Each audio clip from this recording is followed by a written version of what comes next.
Түгелбайға келіп берсеңіз, Шекербек Шерқұловтың жүрек толқуйтын ырға салған екенсіз тағошона. Азыр өзіңіз менен чоғы уғалы, өзіңіздер білгендей жүрек толқуйтын ұзақ тарихы бар. Ағай уақыт болса тоқталуы. 58 жылы Москвада декада болады дегенде Шекербек Шерқұлов атайдың бағы елгері 30 жылдар түзіп кеткен ансамблінде қомыс шертіп жүрген екен.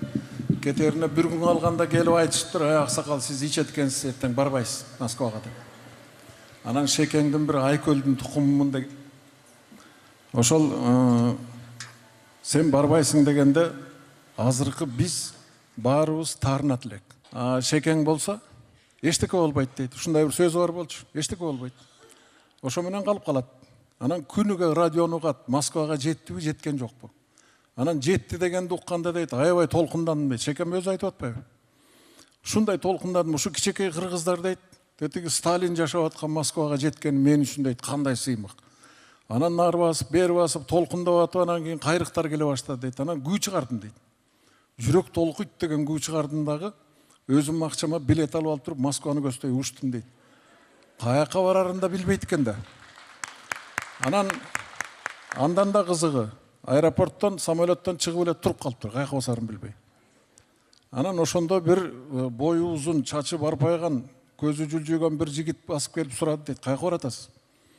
Дегенде анан түшүндүрүп айтып берген экен, аны бир машина күтүп турган экен, ошого салып алып, Шекеңден баягы артисттер жаткан жатаканага алып келип, анын жатаканасын төлөп, тамак ашына тыйын берип, кете турган жолуна акча берип, антпесеңиз талада каласыз деп. Анан кетиптир, көрсө ошол Султан Ибраимов экен. Анан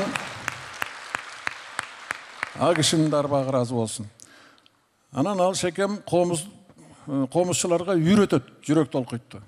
Ошону декаданын аягында бир чертип чыгалы деп. Үйрөткөнүн үйрөтөт, баары үйрөнөт дагы, сахнага чыгып чертчет, Шекеңди дагы чыгарбай коет. Сиз ичкен киши экенсиз деп. Эчтеке болбойт дейт. Анан Шекең өзү Айкөл киши болчу. Бир жолу бир чайханада отуруп, өзбек туугандар менен айтыптыр, мен Манаска 6 атадан кошулам. Тигилер кандайча десе, айтыптыр, мына Канжакыптан Манас, Манастан Семетей, Семетейден Сейтек, Сейтектен Шеркул, Шеркулдан Шекербек, мынакей. 6 атадан кошулуп атам деп. Чынында эле Айкөлдө ушул тамашасы тамаша го, бирок карабайсыңарбы, ушул таарынгандын ордуна ушундай керемет күүнү таштап кетти киши. Ошону